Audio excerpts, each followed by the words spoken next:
Hey guys, how's it going? It is Kyle here with another Awaken Chaos Era video. And in today's video, I'm going to be going over every single legendary here. I'm going to rate all of them. I've leveled a ton of them myself, so I have a lot of experience with these legendary heroes here in this game. So let's get into it. So I'm just going to go through the index here. We're going to cover all of them. And first one here is going to be Lydia. And I think this hero, based on her kit, this is just a full RNG hero. Potential to be amazing, potential to be really frustrating to play against. But for the most part, I think this is one of those characters that computer controlled, going to feel really frustrating. When you play her, there's not that much content that's actually pretty good with her at the moment, unfortunately, because she's pretty cool, where she's one of the few heroes in the game that actually has dodge. There's a couple other heroes that has this, but her passive is just 20% dodge. I've never liked these mechanics in games where it's just blatant RNG when it comes to a kit here. And then when you ascend her, it takes a 5 ascend, so good luck doing that, but grants plus 20 dodge plus an additional 20% if this character is below 50% health. So it's 20 plus 20, so you get 40% dodge if she's a little lower, but she hits like an absolute truck when she actually dodges, because you got the 100% damage on her auto attack here, and then upon dodging, counterattack deal 200% damage. If this ability lands a critical strike, damage ignores 50% defense. So if you get lucky and she just constantly keeps proccing this passive here, then she's going to do a ton of damage to you. Then lastly, deals 200% damage to an enemy. If this character lands in a critical strike, damage ignores 50% defense. So she has multiple abilities that ignore defense. Only threat that I've really seen with Lydia is on Void Tower, when she has a ton of health and a ton of extra damage. A lot of heroes in this game are, when you get them, not that great, but when you face them in Void Tower, really frustrating. Another example of that would be like Edicris here. Super frustrating to face in that scenario. Okay, next is going to be Urion. After his recent buff, I think he is easily one of the best light legendaries in the entire game, probably one of the best AoE nukers in the game at the moment, because of this passive and because of his ult. His passive is giving him 50% extra damage to all elements. He's like one of the few characters, if not the only character, that has this ability where you can rely on getting this 50% damage boost. Big caveat is that if he goes second and gets hit by the enemy, then that's going to remove it for that one round, because it can only be triggered once per round. Unless you're a super whale, then you have the ascension effects, or you're just crazy lucky, you just happen to only pull Urion. Grants an elemental advantage bonus before taking an attack or taking damage. Can be triggered separately once per round. So once you get him fully ascended, or you get him to ascend, then you're going to be able to not only be able to take damage and get the 50% damage reduction, but then be able to deal damage with the 50% damage boost. So pretty nuts there. Then he has a 160% modifier when it comes to nukers. 160% is right there in the AoE nuker range, where it's like not the highest. Like I would say 200% is going to be where you could expect an AoE reliable nuke without crazy setup or weird scenarios. And then on the low end would be, all the way down to like 100%. But he's getting a reliable 160 that is always going to be 50% regardless of element, which is amazing, and I think that makes him the best. And there's other ones depending on the scenario that could be slightly better or worse, but that's what makes him the most reliable. Then you get this move here, which is removes one negative effect and deals 180% damage to an enemy and seals one positive effect. When you compare any nukers A2, like this is one of the best A2s in the entire game, because not only does it remove the effect, but 180% modifier, and you're getting that 50% damage boost regardless of what hero you're facing. Absurd. And then lastly, it's going to be this 100% damage to an enemy with a 30% chance to apply stun for one turn. Nice little bonus there, but debuffs on an attacker I'm not the biggest fan of, because of you have to resistance check. When it comes to these guys, we got S tier, and I would say a solid C to B tier legendary. You almost never see Lydia. Maybe B tiers will be a little generous there. Okay, and then now we got Gubeg. I think this guy's one of the best heroes in the game when it comes to what he does. He's very unique in how he does it, because Urion is the classic AoE nuker, but this guy, there's a little bit more potential here in my opinion, but not as overtly good as what someone like Urion looks like, or the traditional nuker, because he has this move here. So first of all, he only has A tier attack, but S tier speed, which is a little weird, and he's pretty squishy, but he goes so much because of how his passive and his ult works. So his passive here, +1 bonus turn per 150 speed, +10 speed upon casting any ability, max 100 speed. So then he's scaling speed, and he gets the bonus turn. So this bonus turn goes before anything. Just random, if you happen to have Nicklaus and you're curious, he goes before Nicklaus. And Nicklaus has the +1 speed to anyone. So this bonus turn will go first before almost any scenario. Then he has this, deals a total of 300% damage to a random selection of enemies. So this is going to be spread, if it's a team of 4, going to be randomly spread around, so you don't really get it predicted. But the less enemies you see, this is one of the biggest modifiers in the entire game, because the damage also scales with speed. So very cool there. Also has a bonus abilities, even though this is an 8-turn cooldown. When you look at how many times he's going, it's really not that bad. And then he deals 100% damage to an enemy plus 1 poison for 2 turns with a 30% chance to an extra poison for 2 turns and 10 speed. You hit that 30%, big deal there. Deals 50% damage to enemy, which looks really bad, but then this attack has a 30% chance to ignore 50% of the target's defense and grants 10 speed. Ignoring the defense is going to make it hit significantly harder than what that modifier looks like. I think this guy has a lot of potential with being able to combine him with other characters that benefit from being able to go multiple times. Really good single target nuker, especially when you factor in how many times he's going. Even though he's not hitting that hard, he's just constantly rocking these like smaller damage amounts, but the 300% is this massive nuke to start off the round with. Very interesting and cool character that could be used not only in arena but Void Tower and guild bosses. Pretty cool, worth investing. I thought he was going to be a character that you had to like fully ascend, like, you know, 5 ascend to get this other effect here, because when you 5 ascend him, he's going to be absolutely absurd, being able to go +1 bonus turn per 100 speed, let alone 150. So he's going to be getting like 2 bonus turns plus going. Like, that's crazy to me. And then we got Hector, amazing hero for what he does. He's very niche in the sense that he's in Tulpa and in Guild Boss. That's going to be the main 2 places he's going to be used in. But he does one of the best jobs at doing that damage-wise, because he has this recalls all axes stone, deals 200% damage to an enemy, grants 1 bonus turn for every axe. He has the plus 25% for most people's max damage here. He has the applies damage up 2, which is very rare. 50% extra damage to the damage up 2. Most people, if they have it, is just damage up 1. Then 100% damage. That's a pretty standard percentage there on the A1. And then deals 100% damage to an enemy and applies increased damage taken for 2 turns. If the enemy is affected by increased damage taken, applies increased damage 2 for 2 turns. And then very weirdly worded kit because of axe mechanics. And hey, you have to, the effect is going to change based on which axes are on there, because this damage up 2, I believe, if you have no axes, no damage up. If you have 1 axe, damage up 1. If you have 2 axes, damage up 2. So it doesn't really work there in how it's supposed to, but being able to go multiple times here based on every axe, if you throw in other characters that can give multiple turns, ton of damage there. Obviously pairs very well with Ztlin. He does a ton of damage. It all double procs to Ztlin. So for what he does, even though it's pretty niche and it's pretty late game, I think he does a great job. Crazed Urzag here, ever since his buff, just like Urion, is now an amazing hero. So if you happen to pull this guy and have been putting him on the bench, I strongly consider leveling him. I've been talking about him a ton on this channel. It seems like one of my favorite heroes, if not my favorite hero. This is very useful because not only is he just fun, I think a lot of times like the fun heroes like Gubeg are not like overtly the best heroes. Like I would say some of those, like the Poisoners, for example, like Santis and Gangelo are probably some of the best heroes in the game, but they're not necessarily that fun. Whereas this one, I would say like Gubeg and Crazed Urzag, some of the funnest heroes, but they're actually also really good too. His auto attack here deals 100% damage to an enemy and applies unhealable. Strikes all enemies 4 times, deals 100% total damage. Each strike has a 30% chance to remove 1 positive effect, which is absolutely absurd. It procs all the time, being able to just like completely wipe a whole team's amount of buffs there. And then this is the big part too. This is what makes him actually fun in my opinion, which is once for all your team has cast their abilities, you gain 1 rage. After accumulating 5 rage, you immediately cast this ability's bonus attack, which can only be used twice per round maximum. So if you have people that are going constantly within that same round, like for example, Jacob or Gubeg, Evera, for example, that's another one that's really popular. He's going to be able to proc this extra ability here that's going to do his special. So very cool there. Then on his ultimate here, deals 250% damage to one enemy, which is just absurd, especially on an S tier attacker. And if the target has less than 50% life, damage is increased by 50%. So that's like a 375% modifier, like something absolutely stupid on just one move here. And when you kill them, the skill kills the target, immediately casts a special ability,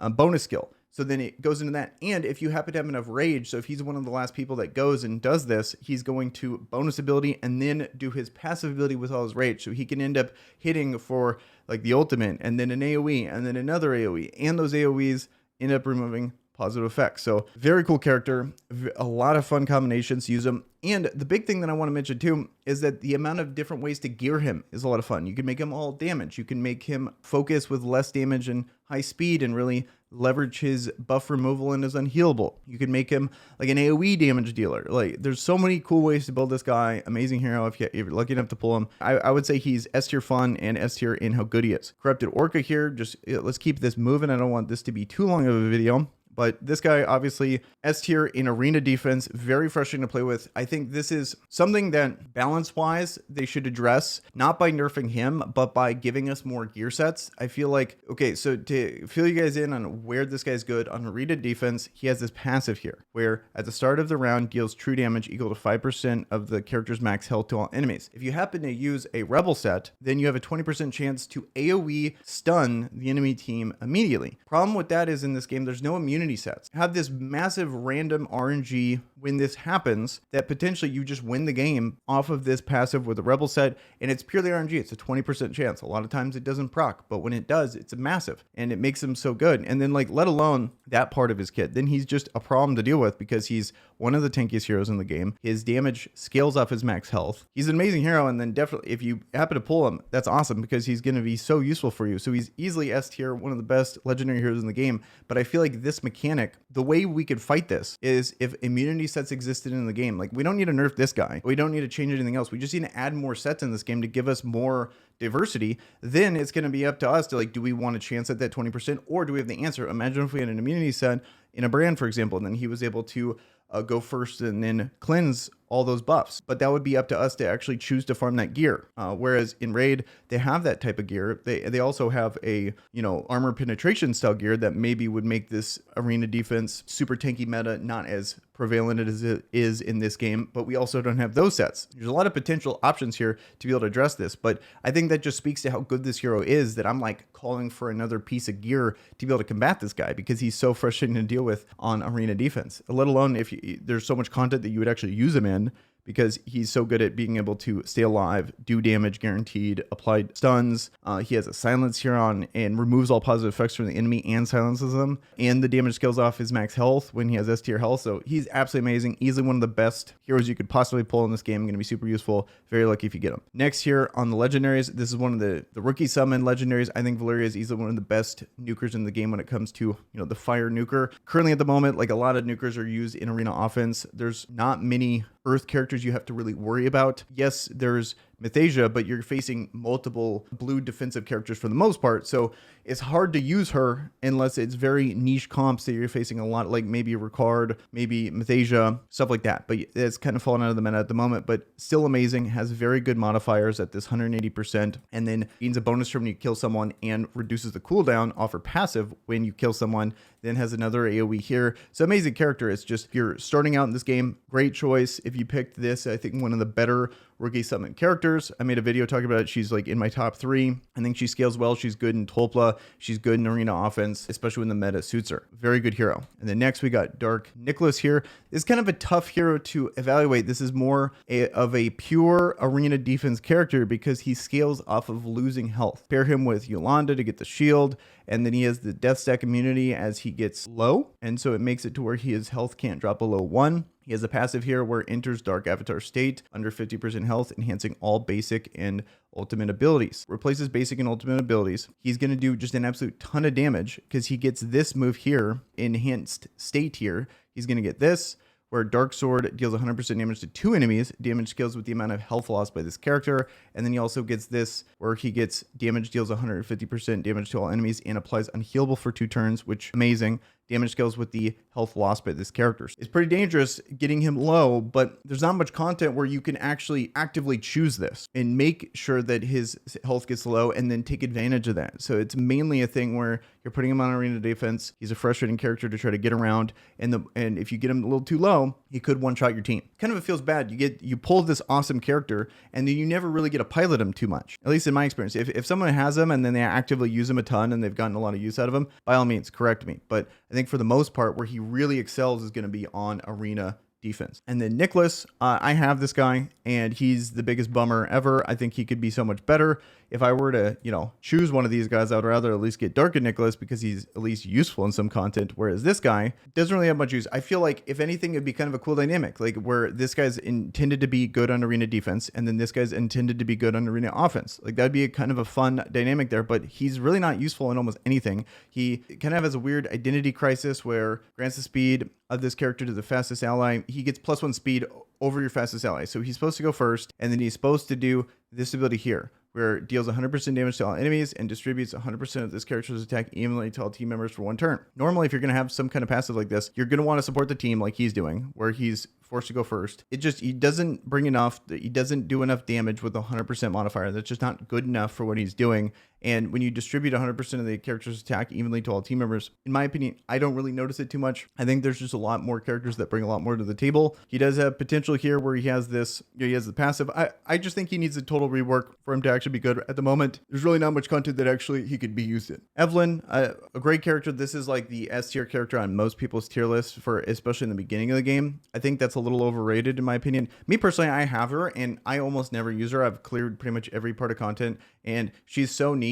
The big thing going for her is her ultimate here, where it deals 100% damage to all enemies and grants a bonus turn to all allies at the end of the round. That's a great looking passive, especially on paper. Looks amazing. Mainly when it comes to Eve though, pretty much everything done in the game without her. I have her. It took me a long time to ever really start using her as a character. The things that I do like about her though, defense down 2, that makes a big difference, especially if I'm taking her into boss content. Obviously this is the main thing where you're getting the extra bonus turn to all allies. Find too many things that are worth taking all this in. It takes a lot of setup, not so much, but the removing 1 positive effect, I just feel like whenever I would take her in, she would do this and I needed to have the other characters be super impactful or the match needed to end so fast where it's like that extra turn really matters. At the moment, I don't use her too much for a character that's so hyped and so, considered so good, even though she is very rare and I would understand being hyped to get her. I just don't use her too much. I think if she had the attack up on the initial passive here instead of the defense up, I think she'd be used a ton more. And I think she would be like deserving of that better status that she normally gets. If you have her tier 2 ascended,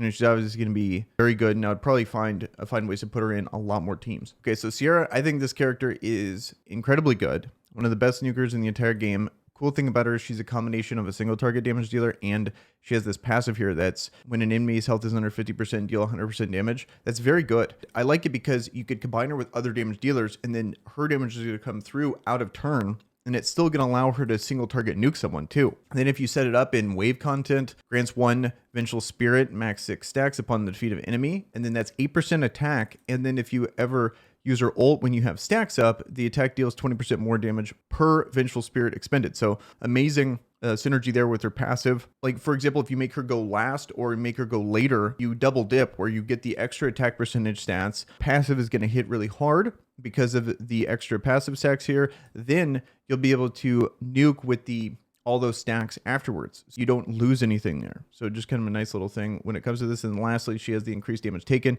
I really like this passive, having a little focus on her to make sure that lands. It's actually kind of worth it in my opinion, even though for the most part, that's a little side thing depending on what content you're doing. Maybe if you're trying to, farm Ash, for example, it's nice to have this land for sure. But for the most part with her, you just stack her with as much damage as possible. And she's amazing. Next here, we got a Baden who got nerfed to the ground compared to what he used to be. He used to be easily the best guild raid character in the game, except on 1 week. I forget which element of the week where the buffs don't really matter too much because it would just fall off. But he used to be able to extend poisons and bleeds, for example. So he used to do an absurd amount of damage in boss content. Now he doesn't. He doesn't really have a place in the game at the moment as the single target damage dealer that prolongs any stat reduction effect. I believe he does get some use in guild raids, but just the amount of drop off he had is absurd in my opinion. Even though I really didn't like him being as good as he was, this was a big overcorrection. They need to find a place in the game for him to fit at the moment. But at the moment, no use for him, for me at least. Maybe some guild like raid content, maybe useful in some bounties or whatever, if you could find some very specific niche case for him. But in the moment, doesn't really have a home. Gangelo here, easily one of the best, if not the most sought after legendary in the game. Poisons are just so effective at being able to beat boss content. All enemies take 50% more damage from poisons. That's just insane. Not only that, but his auto attack applies poisons. He has amazing base stats, actually be able to get those off and survive long term. And then he could apply poison on day 1. And then his ultimate here, 100% damage to all enemies, applies not only poison, but if the enemy has poison, applies no positive effect. So very good kit here. Very useful in almost any part of content in the game except like campaign. I think he's pretty much used everywhere else. Balberith, unfortunately, probably one of the worst choices you can make in the rookie summons when it comes to a legendary hero, even though he looks, super edgy, badass. Slow, has high attack, only has this 280% damage to an enemy here. His passive's kind of hard to rely on. It's more of like a arena defense style passive where when he dies, he comes back up. Something you can't really take advantage of when you're using him. Has this special here deals 120% damage to all enemies plus 60% extra damage to the main target. The most part, probably like Tulpa, the Wood Guild boss would probably be the only things I can really think about using him, but there's other way better choices that would fill his role anyway. It's pretty much where he could be used, but I would rather use, there's a lot of epics that I'd probably use over him. Actually, we got Desmond. He did get buffed. He got changed, so he's a little better. I have been seeing actual some use out of him. He used to be a complete meme, one of the worst characters in the game, if not the worst legendary. But I am seeing him in some boss content and in some like long form Void Tower if you're willing to be patient and use a ton of turns to be one tower of it. If the enemy removes Plague, there's a 15% chance to apply stun for one turn, which has gotten buffed now that they're actually willing to change the Void Tower, and then stun can actually be a thing there. I like that because that's probably one of the best places he could have fit in. And then deals 80% damage to an enemy and heals this character for 10% of lost health on its auto attack. This is the main part of his kit here. Enters a state of Plague Emissary until canceled. Plague Emissary applies Plague to the enemy at the start of their turn with 100% chance of spreading their Plague to another random enemy. Plague drains health at the start of their turn. So this is something you got to stack up to for a very long time. But once it starts stacking, it works out. And then he's one of the few actual tanky damage dealers in this game that's not a poisoner. So there's really not that much content where he could fit in. There's potential there. So at the moment, have him almost leveled. I got him 60, but I don't have him glyphed up yet. So I want to try him out. There is a couple dungeons where I've seen him actually being used. I believe Witch of the Wind and in Gemini Dragon. I've seen teams, even though they're very slow. They're not like these fast speed farming teams, but being able to beat that content is very hard. So if he can do that, pretty big credit to him. Sylvan Woodlands here. I think Blackhorn's easily one of the best healers, if not the best just raw healer in the game. This totem here is amazing ever since they changed it. This was the first Battle Pass character, and he wasn't that good then, but after the buffs, they made him really good by being able to remove one negative effect at the end of each round. Removes upon taking 3 instances of area effect damage, but this heals well. His passive heals himself. This is probably one of the biggest banes of arena defense at the moment. Him, Hakrin, Brand, all amazing characters on arena defense, but a big pain in the ass to play against. And he's one of the main reasons why, because his kit's just actually really good. He has very good survivability. He has a great special on his A2. His ultimate heals like a crazy amount, heals all team members based on the amount of this character's max health, applies heals over time to the target for 3 turns. So that's another reason why he scales so well with Hakrin. Easily one of the better healers in this game. I pretty much choose between him and Mytheasia depending on the elements of the enemies, especially the harder the content goes. So then next, speaking of which, we got Mytheasia here, the only reviver in the game, another great healer. The reason why I like her so much is because of her passives on her A1 and her actual trait tier, where the abilities of all team members recover 5% max health. So one of the main ways you got to build her is you got to make sure you have a whole bunch of people that actually apply buffs, because a lot of her healing is based on them going after a buff. And then her auto attack deals 50% damage to an enemy and grants a shield for 2 turns to the ally with the lowest health. That's actually pretty helpful, keeping people up, and it gives them a buff if they go after to actually be able to get that heal off. And then this is a big heal that removes negative effects. That's great. And then lastly is going to be the big heal that also revives on her ultimate. So great healer there, totally worth it. One of the better choices in the beginning if you're willing to kind of eat it in the beginning when it comes to a more progression focused legendary. And then next we got Siress. I think she's pretty solid. I think this character would probably be, I like this character in Void Tower, bounties, some of that kind of content. Ideally, if you're in the probably good against offensive style arena defensive teams. Those teams are pretty easy to beat anyway. The reason why I like her is that she's a damage dealer with high speed. So she's a nuker, and having high speed, she's allowed to beat them to the punch. So like being able to kill other enemy Zatluxes, stuff like that, easy. But since she's a fire character, there's a lot of water characters and they're really tanky. She doesn't do enough damage with A tier attack and the single target to be able to make that big of an impact, in my opinion, on arena at the moment. When I feel like her stats are kind of built for arena, I think maybe that could be an indictment on the arena system that these tanky teams are getting away with it. Maybe it's an indictment on the gear's not strong enough or the modifiers are not hitting hard enough, whatever it be. That's why I don't think she's used that much, but I used her a ton in Void Tower, and I really like her because of this A2 here, where you get the ability immunity. So it's like you could tank a whole move, and you could really stack this and plan for this. A big burst on her ult, then she can start hitting multiple characters with her passive here. She has this defense pierce up, which I like buffs on my damage dealers instead of debuffs, so I don't have to worry about resistance checks. There needs to be different content in the game for her to really shine at the moment, or maybe kind of a rework to arena, something along those lines, or maybe something where we can use a wide range of characters where all the tanky characters are kind of done, maybe a pick ban phase or something like that. And then I can see her, if we're not facing all these tanky characters, I can see her really starting to step up.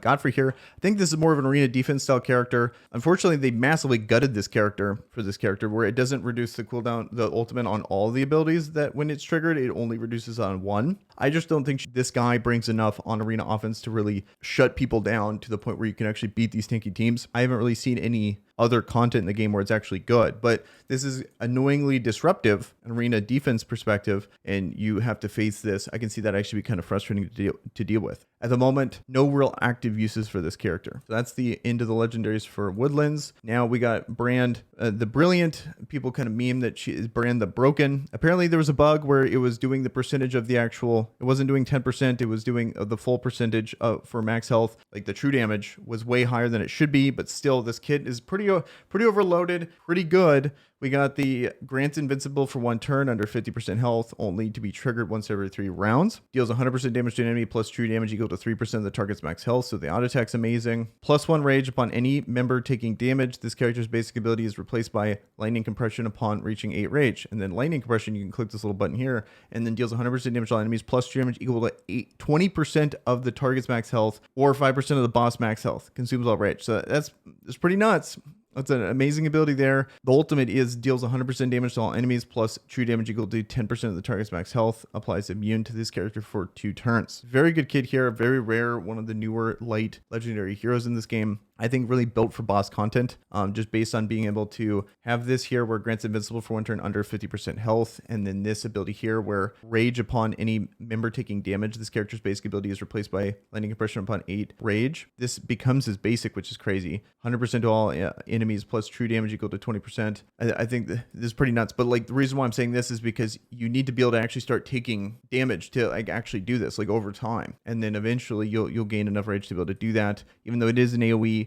And then all the true damage moves that are happening obviously are going to lend itself to facing people that are tankier. Obviously true damage moves are going to work against people with way higher attack. So great character. Lucky if you pull them. Going to be pretty useful for you. I think Brand, easily one of the best legendaries in the entire game at the moment. Annoyingly, like easily probably one of the biggest problems of arena defense when you're facing them. The combination of this passive here, where you get the shield at the beginning of the round, and then the constant applying of the attack down. Very frustrating to deal with, but actively too, very good when you're using him yourself, because you get this awesome ultimate here where it removes 1 negative effect on all team members and applies defense up 2 and attack up 2, the bigger buff here. So in certain situations, if I can get away with it, I like this guy over Windrex if I don't need speed, because I want the bigger attack buff. I like the defensive buff as well. I don't really care about the speed buff if I can get away with it. Being able to taunt people, a lot more utility here. Having the extra shield synergizes well with people like Mytheasia if you need the extra buffs there. So easily one of the best heroes, used almost everywhere. Very good hero, one of the best legendaries in the entire game.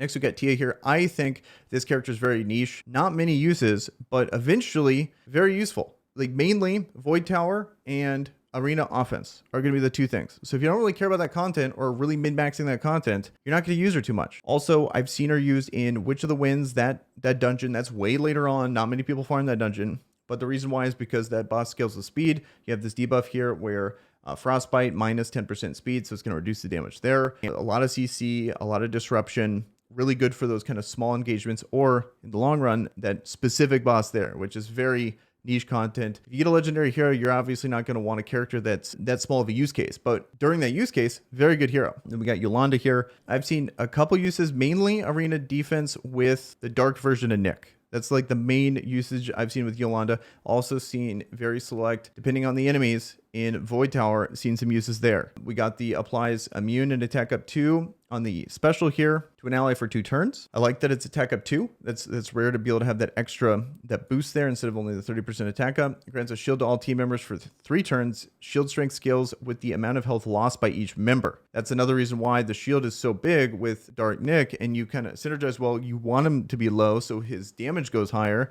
and then the shield gets bigger when his damage is low. So that's one of the reasons why that synergy is so good. And then lastly, has one of these, removes 1 negative effect from an ally, which is great utility on a auto attack. Solid hero, a little underrated, not the best, but very situational, just like Tia, depending on, and it's not very active. Like whenever I recommend a really good arena defensive character, it's kind of a feels bad in my opinion, because you don't get to actively use that hero, but you can actively use her in Void Tower, I think with some pretty good success. Then Imogen, another character that got buffed, that really needed that buff, and I think is easily one of the better if not one of the best offensive characters in this game that has a lot of fun synergies. If I pulled this character, I'd be just as excited as like I am with Crazed Urzag. I use Crazed Urzag a ton. I would use Imogen a ton because there's so much potential here and what you can synergize with this. Like this kid is very dense. I'm just going to kind of go over a little bit, but mainly it's about building Moonlight, and then you use that Moonlight to attack out a turn. And then the attacking out a turn here is when an ally attacks, launches a joint attack that deals initial damage of 30%, which decreases with each bounce. This consumes 1 second Moonlight, but if you crit, which you're mainly going to be trying to do with a character like this, ally lands a critical strike, launches a joint attack that deals initial damage of 60%, which decreases with each bounce. This consumes 2 stacks of Moonlight. So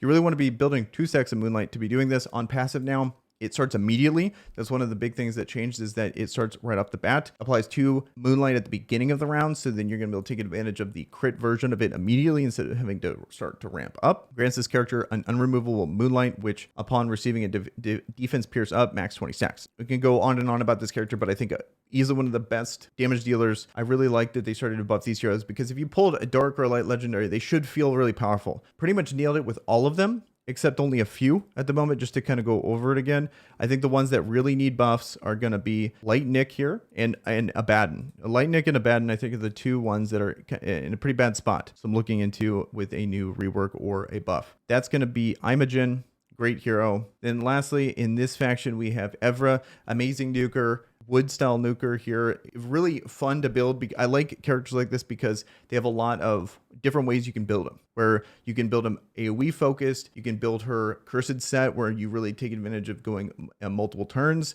To be honest, that's pretty much it. Those would be the 2 ideal ways of building her, is going to be either cursed set or an AoE like Evera set, like with a warrior set on the side here. 200%, if 150 to 200% damage to all enemies, grants attack up to this character. Has the passive here where per valid hit of an enemy, it's rage. And so if you hit all 4, you proc it immediately and get the bonus attack. If you already have attack up, then you're going to launch into a bonus attack here. With this ability, just easily one of the best nukers, especially on arena offense. Great for progression. She's one of the heroes you could pick in the rookie summons. I think she's the best. If I had to pick one, she's the one that I would pick instead of, like, I picked Hydrissea in the beginning. I highly recommend against Hydrissea at this point in the game. I think Evera is the way to go, with Valeria being a solid number 2. That's going to do it for these legendaries. And we got one more faction here in the Dragon Skull March. So Ztlin, amazing hero, great for boss content. Mainly it's going to come down to this ultimate. And it's Curse. He's the only character that can apply Curse. And what Curse is, for the duration of this effect, 100% of the damage taken to this character is taken at the time of tallying. So what that means is that you take all that damage. So you apply the Curse and you do all this damage for the duration of the curse. And then Curse just doubles that damage. So fantastic for bosses that have a ton of health. Ash is one, and the guild boss is another that really lean into this. If you see the big numbers nowadays, it used to be Abaddon was the big numbers, and nerf Brand the Brilliant, whereas now Ztlin is probably going to be a big source of a lot of the big damage numbers nowadays because of this ultimate here. Has a very interesting passive here where grants shield before any team member takes damage. 30% of the damage received is converted into a heal over time. That's a nice bonus there. Then lastly has this trait that I think is actually pretty nice. 20% accuracy and 20% precision, which is very rare and unique thing. You don't really need accuracy and precision too much, but being able to have a bonus there, probably going to come up clutch sometime in the future. Just nice to know that it exists. And then lastly, on his auto attack here, 100% damage to one enemy, applies precision done for 1 turn. I haven't seen too many uses with that, but it's just nice to know that he has it. Now we got Savanna here. This character is not, it's hard to say she's bad, but she's just used very seldomly. She doesn't really fit into much except very niche boss content like Guild Raid would be in. She's like a specialized version of that. There's probably a lot more value you can get out of epics and stuff that are going to work in so many other pieces of content and the Guild Raid. You have to really specifically plan for her because she has this ultimate that starts on cooldown, deals 300% damage to an enemy, massive modifier, but it starts on cooldown, so you have to wait for it, and grants Revenge, which is stackable. At the start of the battle, this ability's cooldown is at the max duration, so you have to wait 6 turns for it, but it's a massive modifier here, and then the Revenge attack significantly increases, max 3 stacks. So if you can get this off multiple times, you have this massive attack set. So like, okay, what are you going to do with that? So her damage is going to go up, but then the trait, upon death, grants 50% of this character's attack to a random ally. And then if you have her ascended, she is fusible, so kind of reasonable, maybe. but not really. Upon death, grants 100% of this character's attack to a random ally. So you're going to be taking all of this massive attack that she's gaining and giving it to someone else to then do a ton of damage. So it takes a lot of setup, very specific situation, not much content in this game that actually allows for this kind of setup, except, you know, like I was saying in the guild raid. So you can kind of see the potential there, kind of fun to think about. That's really what she's going to mainly be used for. And then the rest of her kit, 200% damage modifier, another amazing modifier, and reduces all characters' abilities and cooldowns by 2 turns. On a critical strike, grants crit damage up for 1 turn. At the start of battle, this ability's cooldown is at its max duration. And then her basic deals 100% damage to an enemy and reduces all of this character's ability cooldowns by 1 turn. Her kit really synergizes well with herself, and then Accursed Set is the main way people usually build her, because you want to take advantage of this basic ability as much as possible with those bonus attacks. Is allowing you to reset and get this ultimate off as much as possible. So most of the time when it comes to these, she's kind of a bonus. The passive is really not used too much. It's more of just trying to maximize her damage with other characters, because she actually hits like an absolute truck. It's just dealing with her weird stipulation here on at the start of battle. This ability's cooldown is at its max duration. Incredibly niche, not going to be used much, very late game character. We have Mulhex. This is kind of a interesting character, and not many heroes are like this. He's very unique in the sense that he's kind of like a support. He does his own damage. He kind of facilitates the other damage dealers on the team. It's pretty unique in that sense, where he has his passive. So any attack by an ally affected by attack up against an enemy reduces this character's ability cooldowns by 1 turn. And I do want to mention that this is one of the characters you can get with Rookie Summons. He's going to be applying defense. So his ult here deals 200% damage to an enemy and applies defense down for 2 turns, and then grants attack up to all team members for 2 turns. So he's boosting everyone up, also reducing the defense of the enemy. Whenever they go, that reduces his cooldowns if they go with attack up based on his passive here, where on his special deals 100% damage to all enemies. If this character has attack up, then launches a bonus attack with this ability, which is great. That's like a 200% modifier on an A2, which in an AoE, very rare. 100% damage to an enemy with a 30% chance of applying defense out. Nice little utility there, but mainly he's not going to be your main damage dealer. He's tanky, relatively fast for what he does, good attack, but he's going to be facilitating the rest of the team. Hopefully you have better damage dealers that he's going to being able to give them defense down, be able to give them attack up, be able to do some damage himself. Pretty unique character in that sense. Then lastly, we're at the final hero on this legendary list here, and it's going to be Hydrissea. This is my original first character that I picked with the legendary summons, and this is one of the highly recommended ones that now that I played this game for a while, I don't like her. I would rather pick other characters in this game if I were to start over again, mainly Evera or Valeria, like I've mentioned earlier. But the reason why I don't like her is because her modifiers are just too low. After we've gotten an idea of what the modifiers are, she only deals 100% damage to all enemies. Hydrissea then throws ice spears at all enemies, which deal 25% splash damage. It's just not good enough, in my opinion. We got the 100% damage to all enemies and speed down. Then we got on her auto attack 100% damage to an enemy with a 50% chance to apply speed down for 2 turns. All of her moves are only going to be doing 100% damage, with the 25% splash damage. It's just a bummer that that's all the damage she can do. She doesn't seem to make sense in what her kit is. She's a damage dealer that applies speed down, but then she's one of the slowest heroes in the game as C tier speed. She needs to be faster. If they reduced her damage, kept her modifiers the same because her modifiers are too low to do any damage anyway, maybe lower her attack down to a B tier attack or something like that, made her a support hero, she would make more sense. I think she's great early because AoE is just so strong early. She's going to do a good job. She's going to feel strong. But later on, you're going to want people to hit way harder. There's people that hit, that you're going to really notice the difference between 180% or 160% modifier on an S tier attacker versus a 100% modifier. It's just too big of a difference to ignore. And lastly, her passive, I just don't like that it's a 50%er. That's just a bummer. Just give her more damage and then give her a different passive. I don't know. She just doesn't seem to make sense. Her kit is just all over the place on what its goal is trying to be. That's going to be it. Those are all legendary heroes currently in Awaken Chaos Era ranked. Let me know in the comments below if you guys agree, disagree. Curious to hear all you guys have to say when it comes to this, because this is a big topic. There's a lot of heroes to talk about, and I think it's fun to hear everyone else's experience when it comes to each individual legendary in this game. So with that, guys, I am out. Peace.